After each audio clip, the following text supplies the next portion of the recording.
we've gotten this incredible, rare glimpse into the mind of a 9-year-old, and not their interviews or some kind of scientific study, but through his own meticulously kept digital archive. We're talking thousands of files that paint this raw, totally unfiltered picture of what it's like to grow up today. And this one line, it just keeps popping up in his notes over and over. When I started flying, I felt sadness.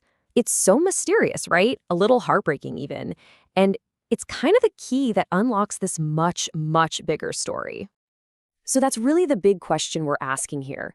What can all these thousands of digital fragments, his dreams, his Google searches, his friendships, and his fears, what can they teach us about how a modern identity gets built, how it's documented, and, get this, even analyzed by the person living it?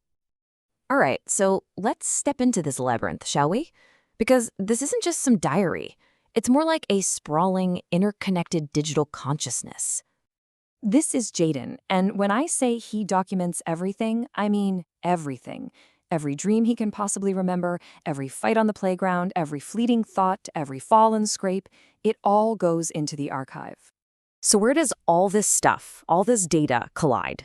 Well, for Jaden, that place is his dreams. It's like this chaotic, interdimensional schoolhouse where every single piece of information he takes in gets remixed into something new. And just look at the cast of characters in these dreams. It's this wild mashup. You've got video game heroes like Sonic the Hedgehog running around right alongside his real-life speech teacher, Mr. Wakefield. You have cartoon characters from the Amazing Digital Circus interacting with his actual classmates. This isn't just random noise, it's his subconscious, literally trying to sort through all the people and all the media that make up his world. And a lot of these dreams, they happen in this one specific place he calls the Yellow Room. His notes describe it with this feeling of warmth and brightness, but it's always disrupted by these unsettling red lines that create this constant hum of tension. It's really a perfect metaphor for his inner world, a place of comfort, yeah, but also conflict. And this gets right to the heart of it all. He writes again and again about this dream where his TV turns on by itself and he just starts flying towards the screen. But the feeling isn't joy, it's not excitement. It's sadness. It's that exact quote we started with, a powerful, reoccurring feeling. Okay, but how does all this crazy dream stuff connect to his actual life, his waking world? Well, his dreams aren't happening in a vacuum. They're a direct reflection of the very real dramas of a third grader's life out on the playground. Take this for example. His notes lay out this whole emotional roller coaster of a friendship. It starts with a best friend in Meek, who then turns into a bully, a classic childhood betrayal, right? But then that's followed by a new, even stronger friendship with Hazel. And eventually the conflict is resolved when the bully leaves.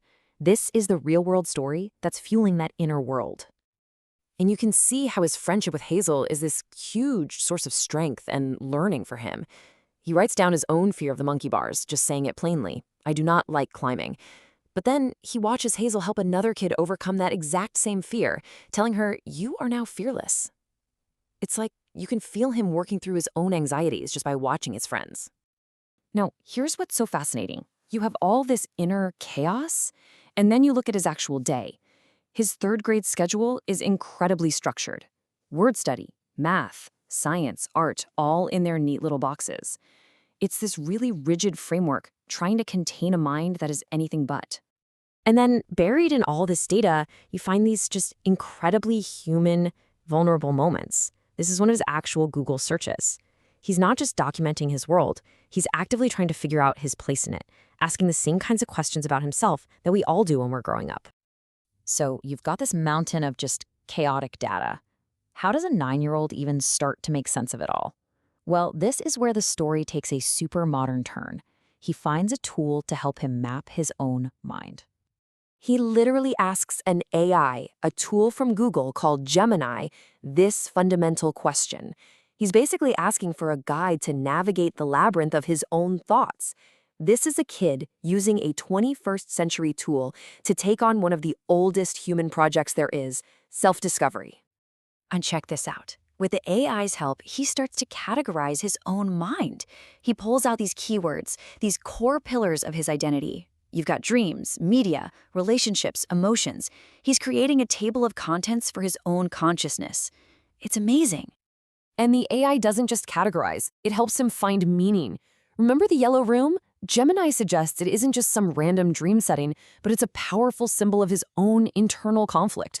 The bright yellow representing his desire for happiness, and those unsettling red lines symbolizing his underlying anxieties. He's using technology to do his own psychoanalysis.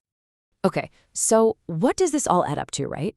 Jayden isn't just lost in all this information. He's actively using it, piece by piece, to build a portrait of himself. You can actually break his whole process down into 4 distinct steps. First, there's the raw experience of just living life. Then, his subconscious remixes it all in his dreams. Step 3, and this is crucial, he documents everything. And finally, in a step that's pretty unique to his generation, he uses modern tools to analyze it all for patterns. This is an active, modern way of building an identity. And maybe nothing, I mean nothing, shows his growing self-awareness more than this quote from his notes. He's not just living his life. He sees it as a story, a coherent narrative that's worth telling. In his own mind, he's the main character. So, what's the big takeaway here? Jayden's story just completely shatters that idea of kids being these passive sponges. He is the author of his own narratives, the meticulous archivist of his own experiences, and the lead analyst of his own mind. He is taking control of his own story. And that kind of leaves us with one final thought, doesn't it? Jayden's story is a fascinating case study, for sure, but it's also a mirror. In an age where we all have our own digital archives of our lives, our photos, our texts, our posts, his process is really just a magnified version of what we all do. So the question is, how are you piecing together the story of yourself?